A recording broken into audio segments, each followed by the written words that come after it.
Heureux de vous retrouver. Bonjour à chacun.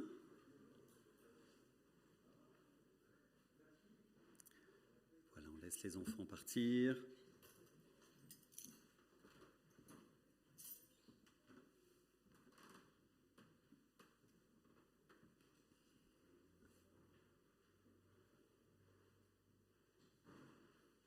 C'est tout bon? Vous allez bien? Je vous sens timide ce matin. Timide? Ça va. Jocelyne va bien, je l'ai entendu, ça me fait plaisir. Et les autres, ça va? Bien. Ah mais très bien. Je suis très heureux d'être avec vous ce matin. Nous poursuivons notre série sur le livre de l'Exode. Elle nous accompagnera, vous vous souvenez, jusqu'au temps de l'Avent. On va prendre le temps de découvrir ce livre, cette aventure du peuple de Dieu. L'introduction la semaine dernière, avec Kevin, les chapitres 1 et 2. J'aimerais méditer avec vous ce matin un grand texte de l'Écriture, un classique, celui de la révélation de Dieu sur le mont Horeb, dans un buisson ardent. Dieu se présentant à Moïse sous cette phrase énigmatique, vous la connaissez certainement, « Je suis celui qui est ». On va le voir, il y a toutes sortes de traductions, et vous avez toutes sortes de traductions dans vos Bibles. En réponse au questionnement de Moïse, on a notamment comme autre traduction « Je suis qui je suis », Moïse. Alors comment comprendre cette réponse? Je me souviens dans mon enfance des longs trajets en voiture, notamment lorsque nous allions à Cannes chez mes grands-parents, ou alors dans les Alpes chez mon oncle. À chaque fois, je posais la question « Quand est-ce qu'on arrive ?» Et mon beau-père répondait inlassablement « Quand nous ?» Je n'ai jamais compris cette réponse, elle m'exaspérait absolument, en tout cas au plus haut point. Alors faut-il entendre de la même manière cette réponse de Dieu à Moïse « Je suis qui je suis ». Moïse, faut-il entendre une sorte de fin de non-recevoir? Tu veux savoir qui je suis, Moïse, mais il n'y a pas de réponse pour toi à cette question. Dieu se retranchant quelque part derrière son mystère, lui dont les pensées sont infiniment au-dessus des nôtres. Je suis qui je suis et contente-toi finalement de cela, contente-toi de me suivre et de m'obéir. Ou y a-t-il quelque chose de plus à recevoir, à entendre dans cette réponse de Dieu à Moïse? Quelque chose que Dieu voudrait nous révéler pour notre marche avec lui en tant que peuple de Dieu encore aujourd'hui. Je vous invite ce matin à la redécouverte avec moi, et donc je bégaye ce matin, la redécouverte avec moi de ce texte brûlant. Le texte s'affiche, Exode 3, des versets 1 à 15, dans la version second 21, et je vais en faire la lecture. Exode 3, si vous voulez suivre avec moi le texte sous les yeux, c'est toujours mieux. Nous l'avons sur l'écran normalement. Exode 3, à partir du verset 1, je lis. Moïse était devenu berger. Voilà encore ce thème du berger. Vous vous souvenez du bon berger? Il y a 2 semaines, il était berger du troupeau de son beau-père, Jéthro. Je me souviens de cette blague dans mon enfance, pareil, là encore. Vous savez qui est le personnage le plus riche de l'Écriture? Jéthro. Et celui est le plus pauvre? Jéhu. Voilà. Bon, pardon, je n'avais pas prévu ça, mais ça me revient. Eh bien, il était berger du troupeau de son beau-père Jéthro, le prêtre de Madian. C'était un païen. Il conduisait le troupeau derrière le désert et vint à la montagne de Dieu à Horeb. L'ange de l'Éternel lui apparut dans une flamme de feu au milieu d'un buisson. Moïse regarda et vit que le buisson était tout en feu sans être consumé. Moïse dit « Je veux faire un détour pour voir quelle est cette grande vision et pourquoi le buisson ne brûle pas. » L'Éternel vit qu'il faisait un détour pour regarder. Dieu l'appela du milieu du buisson en disant « Moïse, Moïse !» Il répondit « Me voici ». Dieu dit « Ne t'approche pas d'ici, retire tes sandales, car l'endroit où tu te tiens est une terre sainte. » Il ajouta, « Je suis le Dieu de ton père, le Dieu d'Abraham, le Dieu d'Isaac et le Dieu de Jacob. » Moïse se cacha le visage, car il avait peur de regarder Dieu. L'Éternel dit, « J'ai vu la souffrance de mon peuple qui est en Égypte, et j'ai entendu les cris qu'il pousse devant ses oppresseurs. Oui, je connais ses douleurs.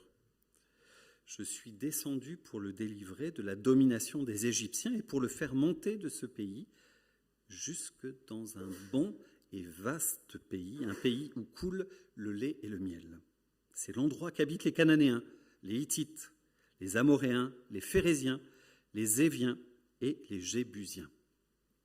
Maintenant, les cris des Israélites sont venus jusqu'à moi. J'ai aussi vu l'oppression que leur font subir les Égyptiens.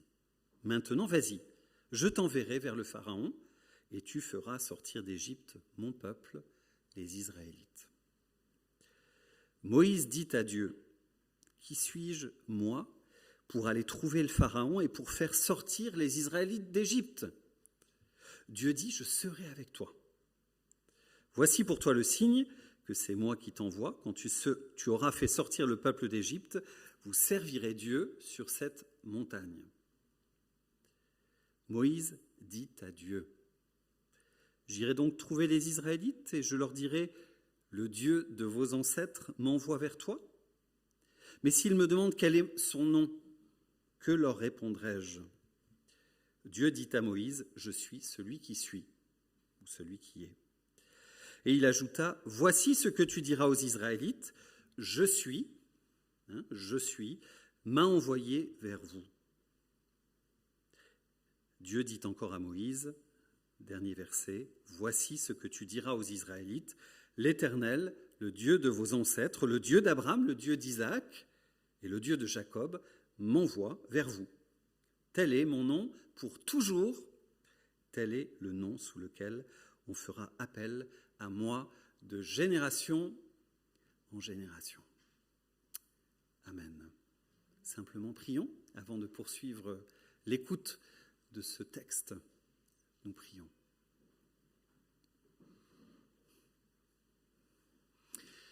Seigneur, merci pour ta parole, pour ce texte tout particulier dans lequel tu te révèles à nous d'une manière forte. Donne-nous l'intelligence de comprendre la parole que tu veux nous adresser, qu'elle puisse nous révéler quelque chose de neuf, quelque chose de nouveau, quelque chose d'engageant, quelque chose d'encourageant et d'édifiant pour notre marche avec toi. Seigneur, nous voulons mieux te connaître, mieux te saisir, mieux te comprendre, pour mieux t'obéir. Par ton esprit, applique à nos cœurs ta vérité. Ta parole est la vérité, Seigneur. Nous l'affirmons, nous l'attestons, et nous voulons en disposer maintenant nos cœurs en fonction de cette vérité. Amen. Je vous propose d'aborder ce texte en 4 parties, 4 séquences. Premier temps, Dieu apparaît à Moïse dans notre texte. On va suivre le fil rouge de ce texte. Dieu apparaît à Moïse. Deuxième temps, en réaction, Moïse se déchausse. On va essayer de voir un peu la signification de cela. Juste après, Moïse se défausse. 4e temps de notre histoire, Dieu se révèle à lui, Dieu se révèle à nous. Premier temps donc, Dieu apparaît à Moïse. À ce moment de l'histoire, je le soulignais, Moïse, de prince d'Égypte, se retrouve aujourd'hui fugitif dans le désert à faire paître le troupeau de son beau-père. 40 ans, 40 ans que ça dure cette affaire-là, cette condition, et on peut même s'imaginer, pour ceux qui ont une belle famille, un beau-père et peut-être même surtout une belle maman, combien ça doit être long, 40 ans, de bosser pour beau-papa. S'occuper de ses chèvres, ça doit quand même être un peu long, d'autant plus que je vous parlais de la condition de berger, de la compréhension du rôle du berger dans l'Ancien Testament d'un point de vue théologique, biblique, il y a 2 semaines de ça. il est aussi clair que dans la bonne société égyptienne dans laquelle il a grandi, que très clairement, le rôle de berger était pour les moins que rien dans la société, un rôle vraiment déconsidéré. Moïse était donc dans sa compréhension à ce moment-là de son histoire tombé au plus bas, très clairement, et se retrouvait piégé dans cette situation sans vraiment d'horizon. Il avait tué, vous vous souvenez, un Égyptien et il se retrouve là fugitif, craintif, dans le désert. Moïse se débat dans cette vie-là et c'est là au cœur de ce quotidien amer, je le crois, que Moïse voit là-bas, au loin, un buisson. Quelque chose qui attire son regard, quelque chose d'inhabituel, un buisson qui brûle. Il n'a pas vu d'éclair, a priori, tomber pour autant, c'est d'autant plus surprenant. A priori, aucun randonneur négligent qui aurait laissé traîner un mégot dans le coin. Il n'y a vraiment pas grand monde dans le coin. Et Moïse il regarde à nouveau, les yeux écarquillés, cette fois le buisson en question, et il s'y connaît en buisson. Notre garçon, c'est vraiment le paysage qui l'entoure, il y en a de partout. Ce buisson-là, il ne ressemble pas aux autres buissons, il brûle, mais ne se consume pas. Incandescent, il ne se consume pas. Moïse s'approche, et là, du cœur de ce buisson, Dieu l'appelle. Il entend une voix et Dieu l'appelle. Il reconnaît cette voix, il y répond, « Me voici ». Dieu vient le rencontrer dans ce quotidien-là, dans cette amertume-là, dans ce quotidien sans horizon, et il va venir bouleverser sa vie, son quotidien de berger, pour l'appeler à quelque chose de plus grand. Non sans lien, vous vous souvenez de ce que nous disions il y a 15 jours, avec son ministère de berger, pour ce qu'il attendra pour la suite. Deuxième temps, donc, Moïse se déchausse. Moïse, n'approche pas d'ici, ôte tes sandales, car le lieu où tu te tiens est une terre sainte. Deuxième temps de notre récit, donc, Dieu appelle Moïse à enlever ses chaussures, à enlever ses souliers, à se déchausser en présence de sa sainteté, de sa pureté, de la sainteté glorieuse de ce Dieu qui est là, présent, maintenant, étrangement, ce Dieu dont l'Écriture, j'ai toujours aimé ce texte, je me le rappelle souvent, dont les yeux sont si purs qu'ils ne peuvent supporter la vue même du mal. Ce Dieu-là est là, tout proche. Sa sainteté glorieuse est éclatante et elle appelle Moïse à venir vers lui. Viens, Moïse. Comment comprendre cette demande, cette description, la description de cette sainteté, le fait que Dieu dise « n'approche pas et pourtant demeure ». Je crois, pour ma part en tout cas, à première lecture, et trop souvent je l'ai entendu, on retient de cette invitation de Dieu, on retient essentiellement la distance que Dieu voudrait mettre avec l'homme, en lui disant « n'approche pas », avec l'homme naturel, avec Moïse en l'occurrence. « N'approche pas d'ici, n'approche pas ma sainteté, malheureux, sinon quelque chose pourrait arriver ». C'est peut-être ça que nous entendons souvent, et dans notre marche avec Dieu. Et pourtant, ce qu'il y a de beau, de touchant dans ce texte, je le crois, c'est que l'invitation de Dieu à Moïse est précisément celle de rester, de demeurer dans la présence de Dieu. Vous savez, c'est comme quand on va chez quelqu'un, quand on est invité. Avant-hier soir, nous étions invités chez les Cricorians. On vous prie parfois d'enlever vos chaussures avant d'entrer, n'est-ce pas ? Je ne sais pas comment c'est chez vous. Et ce n'est pas une manière de vous exclure, bien au contraire, mais de vous faire entrer précisément pour demeurer. Le plombier, quand il vient, on ne lui demande pas d'enlever ses chaussures. Mais les amis, oui, on les invite et ils restent. Ce que Dieu est en train de dire, de communiquer fondamentalement à Moïse à ce moment-là, n'est autre que ceci. Moïse réalise qui je suis. Je suis le Dieu, l'Éternel, glorieux, saint. Réalise que tu rentres chez moi et que ce n'est pas rien. Enlève tes chaussures, symbole évidemment de la souillure du péché, du mal qui s'attache à nos vies, dépouille-toi et viens goûter à ma présence. Viens, reste, tu es le bienvenu, demeure, je t'invite. Viens, tu es mon ami. Et c'est l'invitation de Dieu pour nous ce matin encore. Il est là, très clairement, sa présence est là, il siège au milieu des louanges de son peuple, là où 2 ou 3 sont réunis, Dieu demeure, il est là, présent, et nous convie à sa présence, en dépit de ce que nous sommes, aussi misérable que tu sois, aussi misérable que ta semaine ait été, aussi puante que tes semelles soient, Dieu pourtant t'invite à goûter à sa présence, à demeurer en lui. Il t'appelle à nouveau, ne reste pas loin, ne reste pas fugitif, loin de Dieu, dans ton quotidien peut-être blessant, amer, avec un sentiment d'échec, mais laisse-toi rencontrer, laisse-toi réconcilier, laisse-toi appeler. Dieu est là et il te veut avec lui. Il veut t'accueillir et te transformer. Troisième temps de notre récit, Moïse réagit. Comment réagit-il dans notre texte?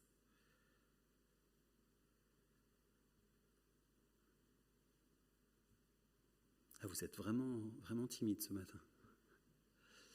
Il réagit avec crainte et tremblement, selon l'expression, effectivement. Il a du mal à l'accueillir, à la comprendre, cette invitation. Il a même peur, peur, il se cache. Après s'être approché, donc, je le disais, c'est voilà, pour l'assonance, après s'être déchaussé, Moïse se défausse. À l'invitation de Dieu à être pour son peuple un porte-parole, donc il y a la peur de Dieu, mais aussi il y a la peur de cette mission qui lui tombe sur le coin du nez. À cette invitation de Dieu à être pour son peuple un porte-parole, un libérateur, le moyen de la providence de Dieu, Moïse répond « Qui suis-je ? Qui suis-je, moi, pour cela ? Moi, le bègue, moi, le criminel, moi, le fuyard, moi, le gardien du troupeau, des brebis, des chèvres de mon beau-père, je ne suis pas ton homme. Je ne suis pas digne de ton appel. Certainement pas. Je ne suis pas digne de te servir. » Et peut-être, évidemment, est-ce le sentiment de plusieurs d'entre nous ce matin. Et observez quelle est la réponse de Dieu pour lui et pour nous dans ce texte.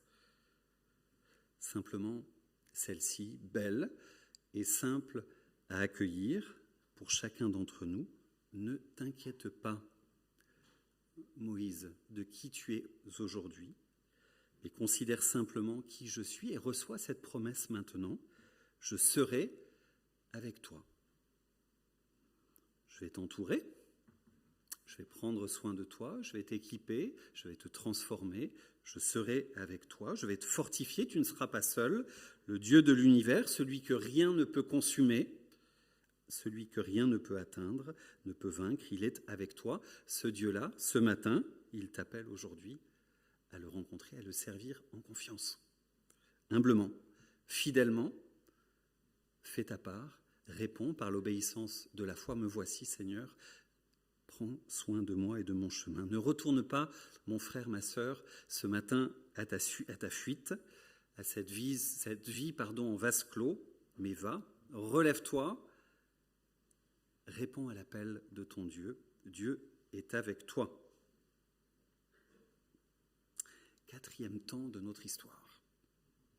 Dieu se révèle maintenant à lui. Il se révèle à nous. Et il y a quelque chose à entendre pour nous ce matin, une vérité pour notre marche avec lui. Dernière séquence de cette histoire, après que Moïse ait posé la question de son identité à lui, qui suis-je pour ? Il pose maintenant la question au verset 13, la question fatidique, mais toi, qui es-tu, Seigneur ? Comment t'appelles-tu ? Quel est ton nom ? Et Dieu de répondre, j'ai commencé l'introduction par cela, je suis qui je suis, Moïse. Cette fameuse réponse énigmatique, réponse qui a fait couler beaucoup d'encre dans les commentaires bibliques depuis des siècles et des siècles. Les théologiens, les exégètes, les commentateurs, les prédicateurs ont proposé toutes sortes de réponses diverses et variées quant à la signification de cette réponse de Dieu à Moïse. Certains, je balaye très rapidement les différentes réponses qui ont été données avant d'apporter ce que je crois être dans ma conviction la bonne. Certains, un peu, voilà, comme je le disais en introduction, un peu à la façon dont Ulysse, dans la mythologie grecque, répond au Cyclope « Mon nom est personne », si ça vous dit quelque chose, ont vu cette réponse de Dieu à Moïse comme une fin de non-recevoir. À la prétention de Moïse de connaître Dieu, il lui répond « Je suis qui je suis », vous l'aurez compris. Je suis qui je suis. Moïse, ne cherche pas, occupe-toi de ce qui t'appartient, toi qui es une créature, toi qui es un berger, toi qui es un homme. Dis-toi que je suis simplement bien au-dessus de tout ce que tu pourras comprendre, concevoir. Je suis le tout autre. Ne cherche pas à connaître, tu n'y parviendras pas. Contente-toi donc à servir, à obéir, ce sera déjà bien. Je ne sais pas si vous seriez contenté de cette réponse dans ce contexte-là, face à la feuille de route, face à la mission qui lui était donnée, avec toutes les peurs qu'il agitait. J'avoue que pour ma part, j'aurais respecté. Ce n'est pas le moment de faire le malin, à mon avis. J'aurais respecté, mais certainement, je serais resté probablement un peu sur ma faim. D'autres, par la traduction « Je suis celui qui est », ont avancé une interprétation plus modeste, quelque part encore. C'est l'idée, au fond, que Dieu répond qu'il est celui qui est, qui existe simplement, réellement, à la différence des idoles égyptiennes, des faux dieux, des Égyptiens et des peuples environnants.